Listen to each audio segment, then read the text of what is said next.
하나님께서 우리에게 주시는 말씀은 창세기 3장 1절로 21절까지입니다.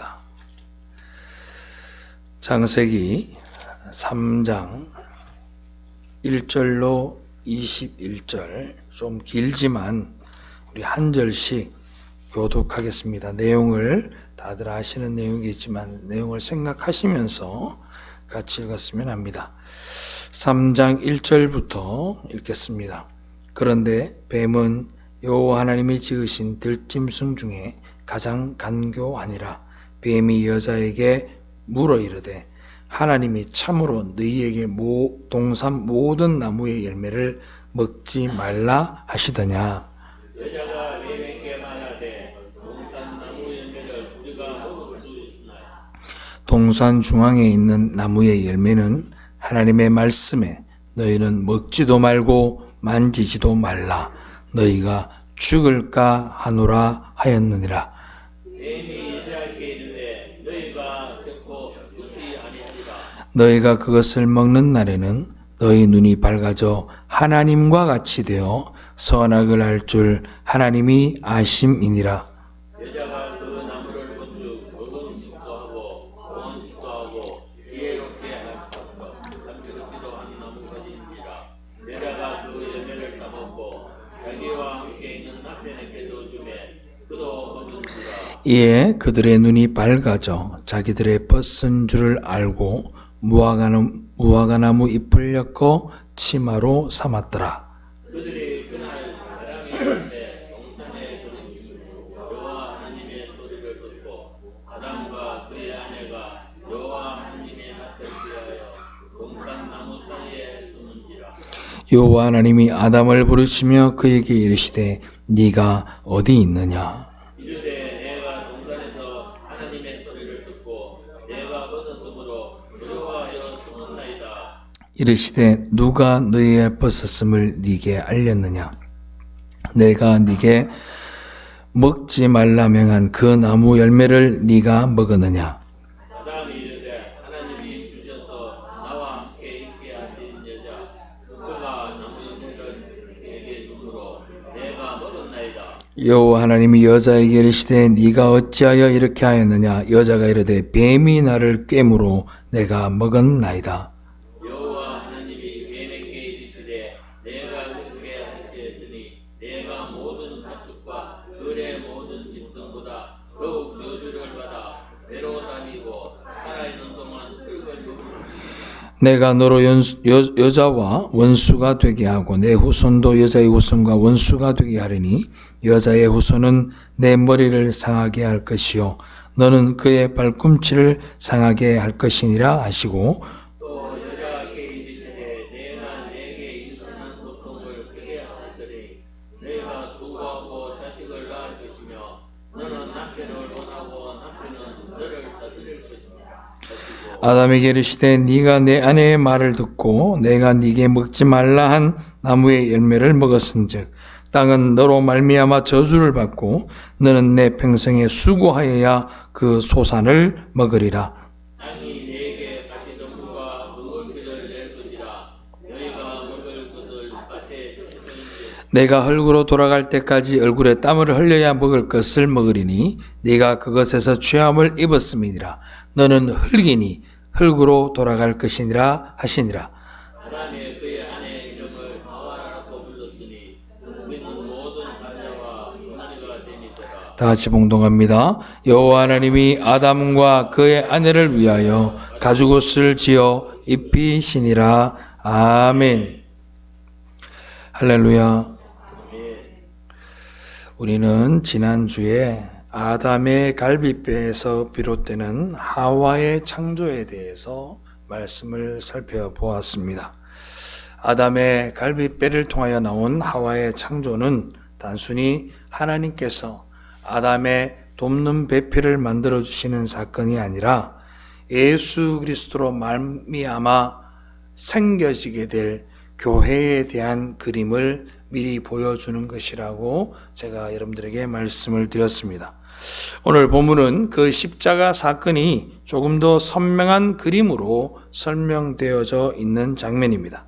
오늘은 언약에 관한 개괄적인 부분들을 3장 1절부터 21절을 통해서 그 언약이 무엇인지에 대해서 여러분들에게 먼저 말씀을 드리고 그 언약에 대한 이해가 깊어지고 난 다음에 그 다음에 상세하게 3장을 주의하도록 그렇게 하겠습니다. 몇 주 전에 하나님께서 창세기의 첫째 날에 창조를 통해서 하나님은 반드시 어둠을 몰아내고 빛만 있는 세상을 만들어내실 것을 이야기하셨다라고 말씀을 드렸고, 둘째 날의 창조를 통해서 하늘과 땅을 가로막고 있는 궁창이 깨어지고 하늘과 땅이 연합되는 하나님 나라의 완성을 언약하고 계신 것이며, 또 창세기의 셋째 날 창조를 통해서 물이 물러가고 문만 남게 되는 새 하늘과 새 땅의 언약을 여기에서 힌트해 준다라고 여러분들에게 말씀을 드렸습니다. 그리고 그러고 난 다음에 힌트만 한 것이 아니라 실제적인 언약을 합니다. 누구랑요? 바로 아담과 언약을 맺는 장면이 바로 우리가 2장과 3장을 통해 볼 수 있는 거죠. 2장에서 뭐라 그럽니까? 동선 중앙에 있는 선악과를 먹지 마라. 그걸 먹는 날은 어떻게 된다고요? 반드시 죽게 된다. 이것은 하나님의 언약이었습니다. 신학자들은 이렇게 얘기합니다. 뭐를 해라, 뭐를 하지 마라 하는 것은 행위 언약이라고 이야기를 하고, 하나님이 일방적으로 어떤 약속을 하시면서 그걸 성취하는 것을 은혜 언약이라고 이야기를 합니다. 그러나 명확한 구분은 어려우나 대체적으로 그렇게 구분할 수 있다라는 겁니다. 그런데 이 땅에 태어난 모든 인간들은 티끌과 같은 존재입니다. 아무런 가치 없는 존재에서 하나님이 그들을 지으시고 생기를 불어넣어 생명이 되게 하신 존재이기 때문에 그들이 하나님의 은혜가 없이는 결단코 그 행위 언약 속에 들어있는 하나님의 요구를 충족시킬 수가 없다. 쉽게 얘기하면 저와 여러분들은 반드시 기필코 죄를 지을 수밖에 없는 위치에 있는 거라 이 말입니다. 따라서 행위 언약은 우리에게 뭘 가르쳐 주나? 너와 너의 모든 족속들은 나의 은혜를 떠나서는 죽을 수밖에 없다라는 것을 우리에게 알려주는 하나의 도구가 되어지는 겁니다. 그 행위 언약으로 인해서 여러분들과 제가 모든 인간들이 티끌이었다, 아무런 가치 없는 존재이구나를 폭로하도록 만들어 놓은 것이 행위 언약이라는 겁니다. 그러니까 하나님의 언약은 창조주이신 하나님 앞에서 피조물에 불과한 인간 존재의 나약함을 폭로하는 수단이었지, 하나님의 은혜를 입지 않은 인간이 지켜낼 수 있는 언약이 아니었습니다. 그저 우리의 연약함이 드러나기 위해서 하나님이 세워놓은 것이 행위 언약입니다. 따라서 하나님의 행위 언약 속에서 모든 인간은 바람에 날리는 티끌처럼 언제든지 죽음으로 던져져야 할 나약하고 불가능하고 가능성이라고는 티끌만큼도 없는 그런 존재입니다. 그거를 완전히 드러내는 언약이 바로 여러분들이 금방 보았던 선악과입니다. 그 선악과의 역할이 뭐냐? 바로 여러분들과 제가 결단코 우리의 행위로는 하나님 앞에 갈 수 없구나를 발견하게 되는 언약입니다. 이걸 만약에 이해하지 못하면 어떤 질문을 하게 되느냐? 이런 질문을 하죠. 저는 이 질문을 청소년들이나 대학생들에게 참 많이 받았습니다. 목사님, 하나님은 왜 애초부터 선악과를 만들지 말면 됐잖아요 라고 얘기합니다. 하나님은 왜 쓸데없이 선악과라는 걸 만들었을까요? 하나님이 그것을 만드신 목적은 너무나도 명확합니다. 유일하게 하나님의 형상으로 지음받은 인간들이, 그리고 모든 피조물들을 다스릴 수 있는 왕권을 가진 그 인간이, 그 왕권을 누릴 수 있었던 유일한 조건은 무엇이냐면 자신을 만드신, 자기를 있게 하신 하나님 아래에서만 그 모든 것들이, 그 하나님 아래에서 순종할 때에만 이 모든 것들이 유지된다는 조건이었습니다. 그 조건을 선악과라는 하나의 언약으로 우리에게 주셨음에도 불구하고 인간은 그 상위에 권한이 있는 그 하나님을 경시하고 그 언약을 깨뜨리고 그 선악과를 먹음으로 말미암아 하나님이 만들어 놓으신 순종과 하나님을 알 수 있는 인식의 마지노선을 넘어버린 겁니다. 선악과는 하나님을 알아가는 인식의 마지노선이었고 하나님께 순종하는 순종의 마지노선이었습니다. 아담은 동산 중앙에 심겨져 있던, 동산 어디에서나 볼 수 있었던 그 선악과를 볼 때마다 이 생각을 했을 겁니다. 난 최종 권위자가 아니야. 하나님이 이 모든 것들을 있게 하셨고 하나님이 우리를 있게 하셨고 나는 하나님께 순종해야 되는 자야라고 인식하고 있었을 겁니다. 그런데 이 하나님이 만드신 인간이라는 존재는 하나님의 형상을 받았기에 하나님이 그들에게 무엇을 주셨느냐? 자율성이라는 걸 주셨습니다. 자유의지라는 걸 주셨어요. 모든 존재에게 없는 자유의지를 주셨고 그 자유의지를 가짐으로 말미암아 언제든 하나님의 자리에 자기가 올라갈 수 있는 그런 가능성을 품고 살아가는 그런 존재였습니다. 왜냐하면 하나님은 당신의 형상대로 가장 우등하게 창조해 놓으셨기 때문에 인간은 자신 위에 절대 상위권자가 있다는 것을 아는 순간, 있게 되는 순간 자신을 세상의 왕의 자리에 놓게 되고 마귀가 말했던 것처럼, 사탄이 말했던 것처럼, 뱀이 말했던 것처럼 You can do it. 아무런 문제 없을 거야. 너는 하나님과 같이 눈이 밝아지게 될 거라는 생각을 하게 되는 거죠.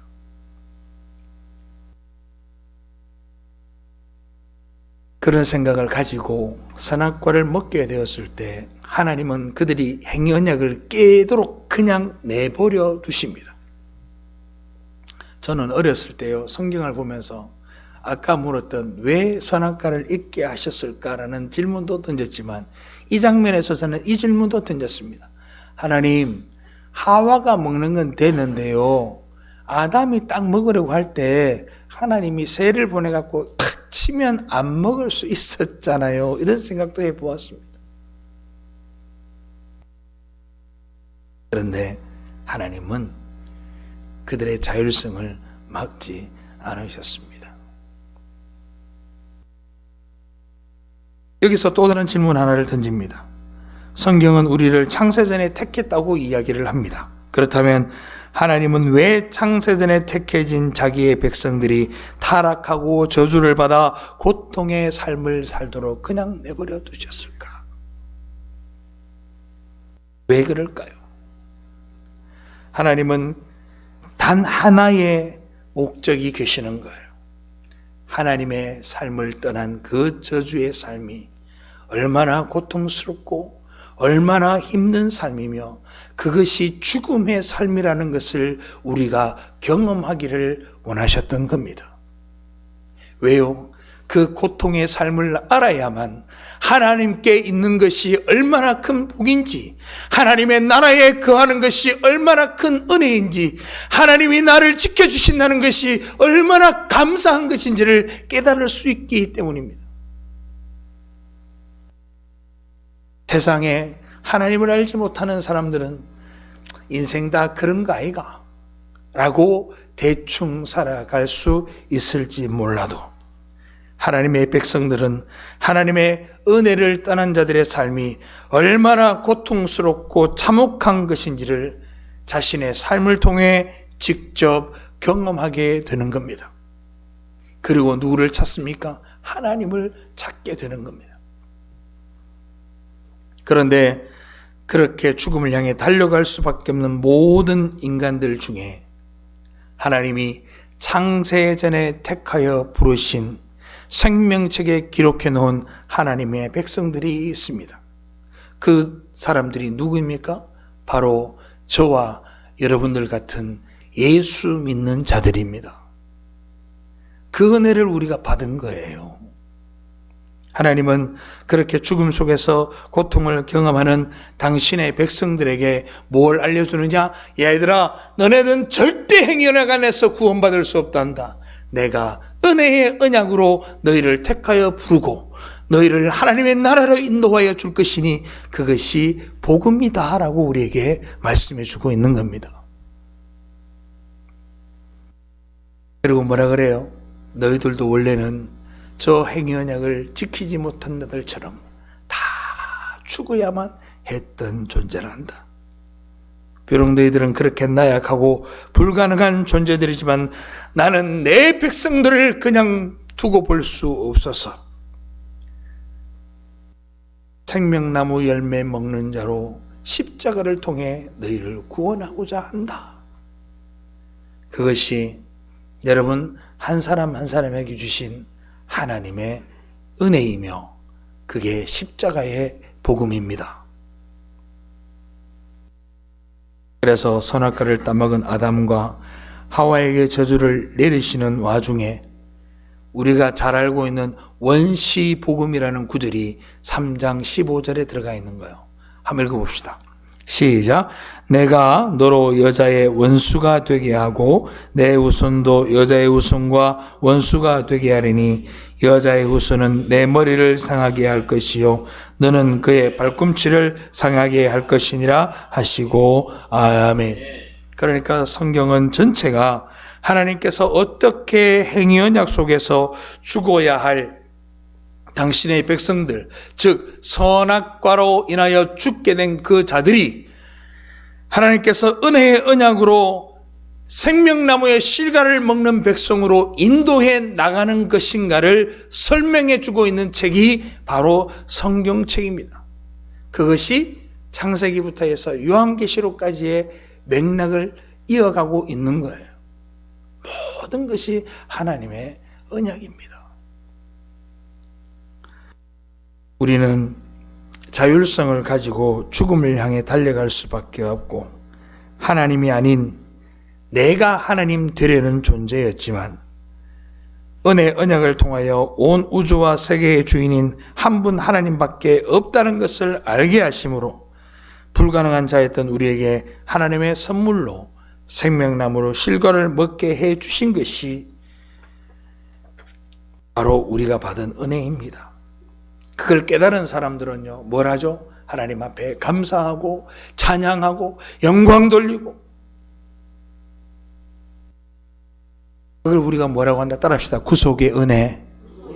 그걸 구속의 은혜라고 이야기하는 겁니다. 이걸 깨닫지 못하니 우리는 일희일비하며 살아가는 거예요. 조금만 괴로우면 괴롭다. 조금만 힘들면 힘들다 그러는 거예요. 이 땅에서 우리가 살아가면서 얼마나 많은 일들을 당합니까? 찬양 가운데 이런 찬양이 있어요. 이 세상에 근심된 일이 많고 참 평안을 몰랐구나. 내 주 예수 날 오라 부르시니 곧 평안히 쉬리로다. 이게 하나님이 우리를 부르신 방법이에요. 성경은 이 선악과 나무와 생명나무의 이야기가 조금씩 더 밝게 계시되다가 최종적으로 언약의 실체가 되시는 예수 그리스도가 이 땅에 오셔서 그가 십자가에 못 박혀 죽으심으로 말미암아 이 모든 것들이 완성되어지는 것을 말하고 있는 겁니다. 은혜의 복음은 죽음의 꽃에서 피어나는 생명나무 열매입니다. 십자가에서 죽으시는 예수 그리스도의 그 죽음의 꽃이 치고 나면 거기에서 여러분들 한 사람 한 사람의 영혼의 생명이 열매 맺혀지게 되는 거예요. 성경 속에 보면 성경 전체의 맥락들을 나와 있는데 그 뼈대만 몇 개 여러분들에게 말씀을 드리겠습니다. 선악과 나무와 생명나무에서 시작된 행위언약과 은혜언약은 바로 어디로 이어지냐면 노아의 언약에서 그게 이루어지게 됩니다. 모든 인간들이 하나님의 행위언약 안에서 죽어야 할 자들이 되었고 하나님은 그들을 몽땅 숨을 시켜버립니다. 그리고 당신의 택한 백성 노아의 가족들만 살게 하셨고 그들이 살고 난 다음에 또 다른 언약을 주십니다. 뭐라고 하냐? 너희들이 원래는 이렇게 다 죽어야 되는 존재들이지만 무지개를 보여주시면서 내가 다시는 물로 심판하지 않겠다. 그런데 이런 언약을 주신 그 과정을 보면 좀 이유가 한번 봅시다. 창세기 8장 20절로 22절. 자, 우리 같이 한번 봉독하겠습니다. 시작. 노아가 여호와께 제단을 쌓고 모든 정결한 짐승과 모든 정결한 새 중에서 제물을 취하여 번제로 제단에 드렸더니 여호와께서 그 향기를 받으시고 그 중심에 이르시되 내가 다시는 사람으로 말미암아 땅을 저주하지 아니하리니 사람의 마음이 계획하는 바가 어려서부터 악함이라. 내가 전에 행한 것 같이 모든 생물을 다시 멸하지 아니하리니 땅에 있을 동안에는 심음과 거둠과 추위와 더위와 여름과 겨울과 낮과 밤이 쉬지 아니하리라. 아멘. 어려서부터 악한 자들, 애초부터 악한 자들입니다. 그러나 하나님께서 그분의 은혜로 당신의 백성들을 살려낼 것이라는 생명나무 이야기가 노아의 언약에서도 발견되는 거예요. 이 노아의 언약이 또 어디로 이어지느냐 하면 아브라함의 할례 사건으로 또 이어집니다. 자, 창세기 17장 7절로 11절. 우리 다 같이 봉독하겠습니다. 시작. 내가 내 언약을 나와 너 및 내 대대 후손 사이에 세워서 영원한 언약을 삼고 너와 내 후손이 하나님의 되리라. 내가 너와 내 후손에게 내가 거류하는 이 땅 곧 가나안 온 땅을 주어 영원한 기업이 되게 하고 나는 그들의 하나님이 되리라. 하나님이 또 아브라함에게 이르시되 그런즉 너는 내 언약을 지키고 내 후손도 대대로 지키라. 너희 중 남자는 다 할례를 받으라. 이것이 나와 너희와 너희 후손 사이에 지킬 내 언약이니라. 너희는 포피를 베라. 이것이 나와 너희 사이의 언약의 표징이니라. 아멘. 아브라함이 하나님과의 언약을 어기고 자기의 사라의 여종인 하갈을 통해서 이스마엘을 얻습니다. 이스마엘을 얻게 된 그 순간부터 13년 동안 하나님은 아브라함에게 나타나지 않습니다. 그리고 99세가 되어 나타나셔서 지금 하시는 말씀이 뭡니까? 어떻게 얘기합니까? 나는 전능한 하나님이다. 너는 내 앞에 어떻게 하라고? 완전하라고 이야기합니다. 이게 무슨 말입니까? 너 선악과 따먹지 마라. 먹는 날에는 죽을 거야. 라는 말과 같은 말이에요. 하나님은 그렇게 하나님의 언약을 재확인하시고는 아브라함이 범죄하였던, 범죄하지 않았던 그걸 따지는 것이 아니라 하나님이 택하여 부르신 족속이기에 그 아브라함에게 축복해 주셨던 것입니다.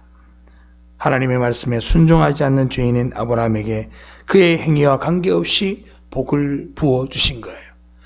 여러분들의 복들은요, 여러분들의 행위로 인해서 여러분들한테 온 게 아닙니다.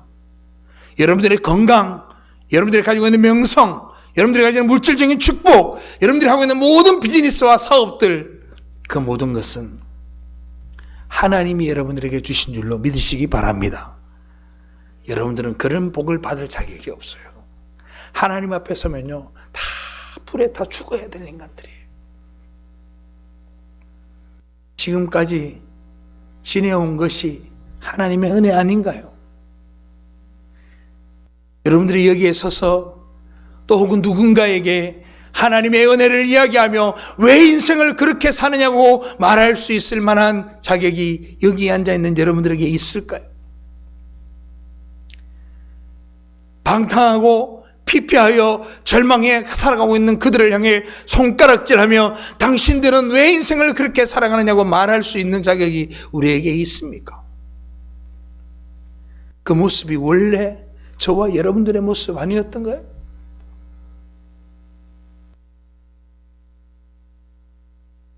그런데 하나님께서 여러분들을 불러주셨잖아요. 그 아브라함에게 뭐라 그럽니까? 할례를 내라. 할례는 하나님의 백성들에게만 주어지는 겁니다. 할례를 어떻게 하느냐? 난지 8개월 된 남자아이의 생식기, 경상도 사투리 아니면 귀여운 말로 하면 꼬추라 그러죠. 꼬추의 표피를 앞부분을 자르는 행위를 우리가 할례라고 합니다. 그 할례, 생식기의 끝을 자른다는 의미가 무슨 의미냐? 히브리 문화에서는, 아니 팔레스타인 지방 중동 지역에서의 생식기는 생명을 뜻하는 겁니다. 생명의 그 표피를 벤다는 것은 생명을 끊는다는 겁니다. 내가 하나님 앞에 죽어지는 거예요. 그게 할례의 의미입니다. 인간의 육체를 따라 나는 것이 아니라, 인간의 노력으로 되는 것이 아니라 오직 하나님의 방법으로 살겠다 다짐하는 것이 바로 할례의 언약입니다. 자, 이 할례의 언약이 또 어디로 이어지느냐? 출애굽기에도 이어집니다. 하나님은 죽어야 될 세상을 상징하던 애굽에서 하나님께서 구원하여 선택하신 하나님의 백성들을 탈출시키셔서 약속의 땅인 가나안 땅으로 인도하십니다. 그런데 그들이 어떻게 그 애굽 땅에서 나올 수 있었죠? 바로 유월절 어린 양의 피를 문지방과 문설주의 발음으로 인해 죽음이 그것을 뛰어넘게 되는 거죠. 만약에 그걸 바르지 않으면 누가 죽는 거죠? 장자를 다 죽인다 하셨습니다. 그 피를 발랐던 이스라엘 백성들은 그 장자가 다 살았지만 그 언약을 받아들이지 못했던 애굽의 모든 민족은 집집마다 울음소리와 통곡소리가 없는 곳이 없었습니다. 장자의 의미는 그 가족을 대표하는 것이고, 장자의 의미는 나라를 뜻하는 것이고, 장자의 의미는 민족을 뜻하는 겁니다. 하나님이 그 행연약을 지키지 못한 모든 사람들은 다 죽이셨습니다. 그게 원래 우리의 운명이었습니다. 하나님은 애굽의 장자를 죽이심으로 세상을 상징하는 애굽의 백성을 모두 죽이신 겁니다. 그런데 오직 이스라엘만 택함 받았던 이유 하나만으로 그들이 살아나게 됩니다. 이스라엘이 안 죽었던 이유는요, 그 사람들이 애굽 사람들보다 선하게 살아서 아닙니다. 애굽 사람보다 더 덕스러워서 아닙니다. 오직 한 가지 이유는 하나님의 은혜로 그들을 택하셨기 때문입니다. 저와 여러분들 역시 마찬가지 아닌가요? 세상 사람들보다 더 착해서 택함 받으셨어요? 세상 사람들보다 더 덕스럽고 세상 사람들보다 더 여러분들이 은혜롭게 살아서 그래서 택함을 받았을까요? 여기에는 그럴 만한 사람이 단 한 명도 없어요. 저를 포함해서 모든 사람들이 원래 우리의 자리가 어디였느냐? 죽어야 되는 자리였습니다. 그런데 십자가의 보혈로 여러분들을 택하셨으니 여러분들이 이 자리에 있는 줄로 믿으시기 바랍니다. 그러니까 감사하고 살아요. 하나님을 함부로 경시하지 마요. 이 언약이 그걸로 끝난 게 아니에요. 자, 홍해로 들어갑니다. 홍해. 하나님이 밤새도록 동풍을 불게 하시고 그 홍해를 가르시고, 그리고 그 바다 속으로 누가 들어갑니까? 이스라엘 백성들이 들어갑니다. 바다 속으로 들어가는 것은 다 죽어야 합니다. 그런데 이스라엘 백성이 다 구원받고 난 다음에 뒤따라오던 애국 군대는 전부 다 물속에서 몰살되고 수장되었던 거예요. 그것이 저와 여러분들의 본디 운명이었던 겁니다. 사랑하는 성도 여러분, 하나님이 우리를 구원해 주신 겁니다. 그래서 사도 바울이 뭐라 그래요? 그 홍해의 사건을 세례받았다라고 얘기하는 거예요. 세례가 뭡니까? 선악과를 따먹은 옛사람이 죽고 하나님의 은혜로 생명나무 열매를 따먹게 된 것을 우리는 세례라고 하는 거예요. 하나님은 그렇게 건져내신 이스라엘에게 광야에서 구체적인 행위언약을 또 주십니다. 율법과 십계명을 줍니다. 마치 에덴 동산에서 아담에게 너는 동산 중앙에 있는 선악과 열매를 먹지 마라. 먹으면 먹는 날에는 반드시 죽게 된다고 말씀하신 것처럼 십계명을 주셨고 율법을 주셨습니다. 그랬을 때 이스라엘 백성들이 뭐라고 얘기합니까? 네, 주님, 우리가 반드시 지키겠습니다. 그랬습니다. 한번 볼까요? 출애굽기 19장 5절로 8절. 제가 읽겠습니다. 세계가 다 내게 속하였나니 너희가 내 말을 잘 듣고 내 언약을 지키면 너희는 모든 민족 중에서 내 소유가 되겠고 너희가 내게 대하여 제사장 나라가 되며 거룩한 백성이 되리라. 너는 이 말을 이스라엘 자손에게 전할지니라. 모세가 내려와서 백성의 장로들을 불러 여호와께서 자기에게 명령하신 그 모든 말씀을 그들 앞에 진술하니. 잘 들어봐요. 백성이 일제히 응답하여 이르되 여호와께서 명령하신 대로 우리가 다 행하리이다. 모세가 백성의 말을 여호와께 전하매. 할렐루야. 우리가요 꼭 지킬 거예요 그랬어요. 그 이스라엘은 여러분들과 달라요. 그들은 눈으로, 코로, 입으로 하나님의 능력을 체험했던 사람이었습니다. 얼마나 놀라운 것들을 경험했습니까? 그들이 지키겠다 말한 거예요.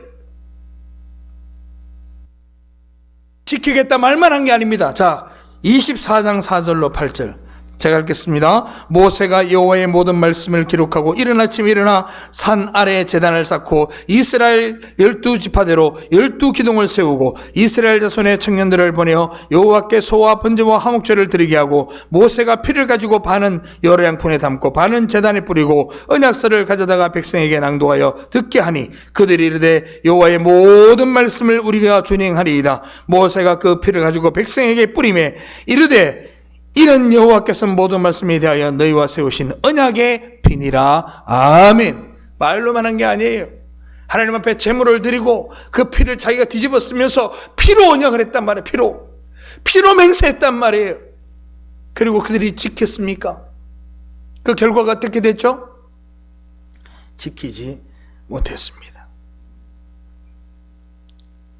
앞에 보면 에덴 동산의 아담은 이스라엘을 품고 있던 것이었고 이스라엘은 하나님의 백성들이 성도들을 품고 있었던 겁니다.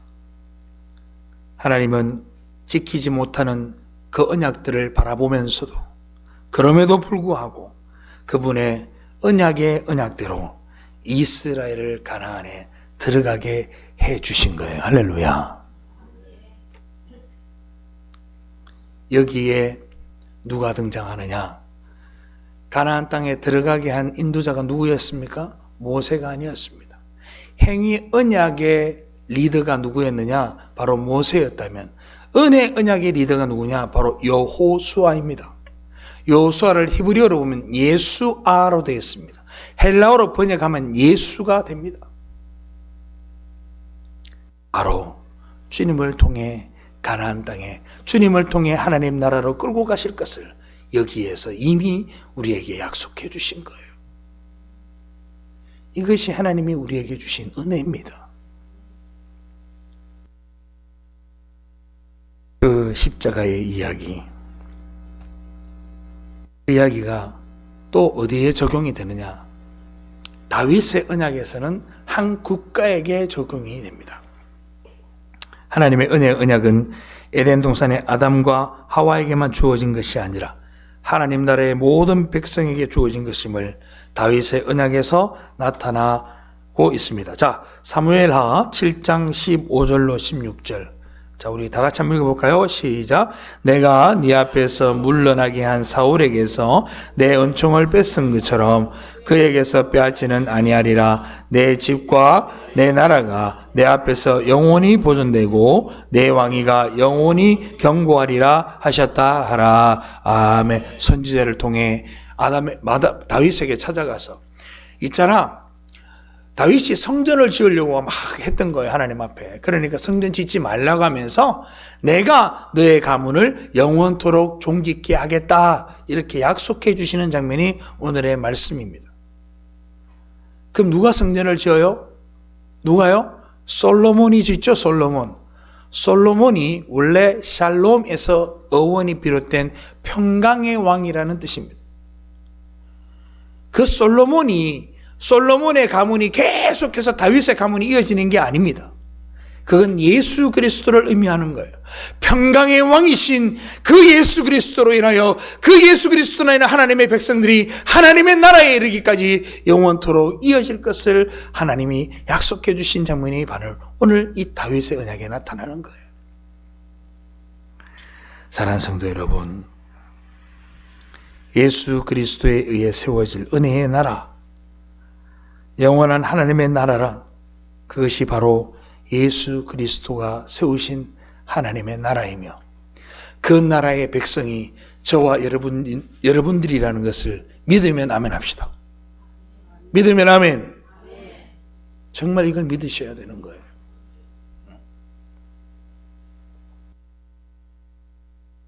그리고 또 이것이 어디로 이어지느냐? 선지서로 이어집니다. 자, 예레미야 31장 31절로 33절 잘 들어보세요. 여호와의 말씀이니라. 보라, 날이 이르리니 내가 이스라엘 집과 유다 집에 새 언약을 맺으리라. 이 언약은 내가 그들의 조상들의 손을 잡고 애굽 땅에서 인도하여 내던 날에 맺은 것과 같지 아니할 것은 내가 그들의 남편이 되었어도 그들이 내 언약을 깨뜨렸습니다.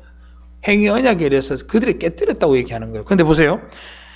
여호와의 말씀이니라. 그러나 그날 후에 내가 이스라엘 집과 맺을 언약은 이러하니 곧 내가 나의 법을 그들의 속에 두며 그들의 마음에 기록하여 나는 그들의 하나님이 되고 그들은 내 백성이 될 것이라. 여호와의 말씀이니라. 아멘.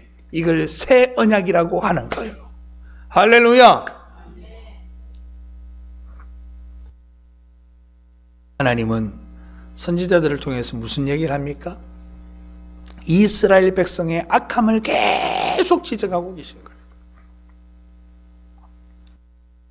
행위언약에 따르면 다 죽어야 돼요. 진짜 싹 다 죽어야 돼요. 그런데 하나님의 백성들은 티끌이지만 하나님의 언약을 피할 수밖에 없는 존재들입니다. 그래서 하나님은 하나님의 아들이신 예수 그리스도 안에서 하나님의 백성들을 새롭게 하셔서 그들의 마음을 새 마음으로 바꾸고 마음판에 새겨주시고, 아멘. 그 방법으로 선악과를 따먹은 아담의 후손들을 하나님의 백성으로 만들어내시겠다라고 말하고 있는 겁니다. 그걸 뭐라고 한다고? 따라합시다. 새 언약. 그걸 새 언약이라고 하는 거예요. 자, 보세요. 아담에서 출발한 한 사람과 맺은 그 언약이 노아라는 가족으로 확장이 되고 아브라함을 통해서 한 족속이 선택이 되게 되고 그리고 이스라엘이라는 나라가 민족으로 이어지게 되고 다윗을 통해서 한 나라가 되고 그리고 예수 그리스도를 통해 온 열방이 바로 생명나무 열매를 맺도록 만들어가는 것이 하나님의 우리를 향하신 언약의 확장이고 복음의 확장인 줄로 믿으시기 바랍니다. 그래서 사도행전 1장 8절에 말해 오직 성령이 너에게 임하시면 너희가 권능을 받고 예루살렘과 유대와 어디에? 모든 열방까지 하나님께서 복음을 선포하라고 우리에게 얘기하는 거예요. 그게 왜요? 하나님의 뜻이기 때문에 그래요. 그래도 우리는 어떻게 해요? 이 사도행전 1장 8절 어디 이용해? 교회를 성장시키는 도구로 써요. 아니에요. 어제 이웃교회 목사님이 위임식을 한다고 해서 제가 위임 목사에게 권면을 좀 해달라 그래서 제가 거기에 참여하게 됐습니다. 제가 권면할 때 그렇게 얘기했어요. 사랑하는 목사님, 목회는 성공하는 게 아니라 잘 감당하는 거다 그랬어요. 목회는요 성공이 아니에요. 목회는요 발전도 아니고요 개발도 아니에요. 근데 오늘날 교회가 어때요? 경제개발 5개년 세우듯이 비전 2030 그러면서 타이틀을 탁. 요즘은 교회에서 보면 어떤 느낌이 드냐면 보험회사 같아요. 보험회사가 아시죠? 이렇게 무슨 몇 프로 인상 우리는 현수막이 하나밖에 없잖아.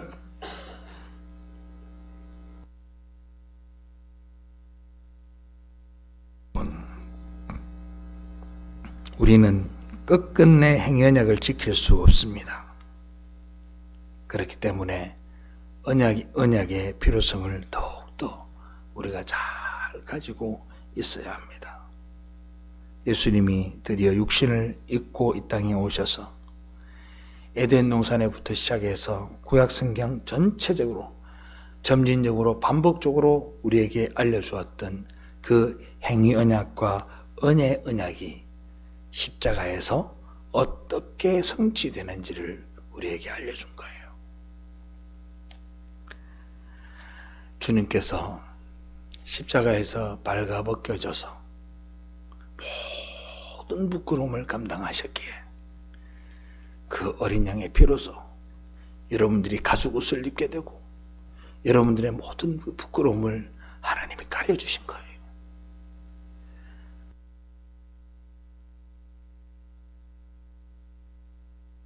하나님이 여러분들을 사랑하신 것을 알면 아는 사람으로 살아가기를 바랍니다.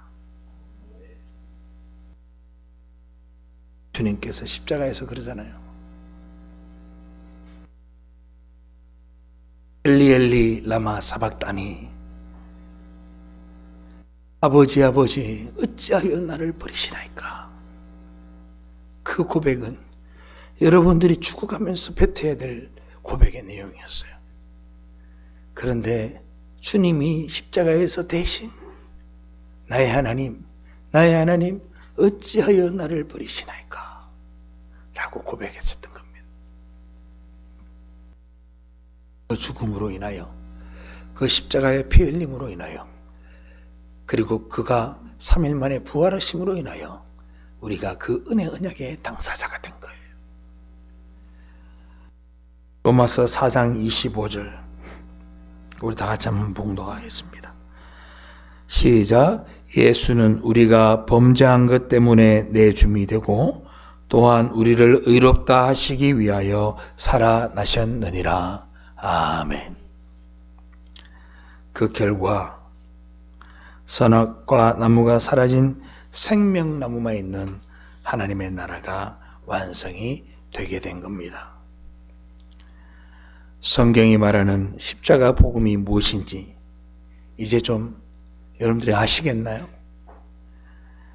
이 십자가의 복음이 얼마나 귀한 것인지 여러분들이 깨닫기를 주님의 이름으로 축원합니다. 한마디로 얘기하면 성경이 여러분들에게 주시는 메시지는 너희는 피조물이야. 그러니까 하나님 앞에 늘 순종하고 살아. 네가 틱거린 걸 알고 교회 올 때마다 하나님 앞에 복종하고 살고 그 하나님이 내 주인인 것을 알고 하나님 앞에 감사하며 살라고 우리한테 얘기하는 거예요. 많은 교회에서 그런 이야기들을 합니다. 어떻게 살라는 것에 대해서 자꾸 이야기를 해요. 그런데 성경은 우리에게 어떻게 사는 것에 대해서 말하지 않아요. 하나님은 단 하나면 돼요. 네가 나를 알면 된다는 거예요. 내가 너의 하나님됨을 알라는 거예요. 그리고 내가 너를 구원한 걸 알라고 하는 거예요. 사랑하는 성도 여러분, 은혜 속에서 구원을 얻으신 여러분들의 삶은 앞으로 어떻게 해야 될까요? 여전히 하나님의 뜻과 말씀을 거스리고 죄 속에서 뒹굴며 사시겠습니까? 진리가 아닌 합리를 붙들고 사시겠어요? 합리적이라는 이유로 진리를 외면하고 사시겠습니까? 이제 생명나무를 먹은 자로서 적어도 나를 향한 하나님의 뜻과 계명을 지키는 자로 여러분들이 살아가기를 주님의 이름으로 축원합니다. 적어도 내가 하나님 되지 말고 하나님이 하나님 되는 여러분들 심령이 되기를 주의 이름으로 축원합니다.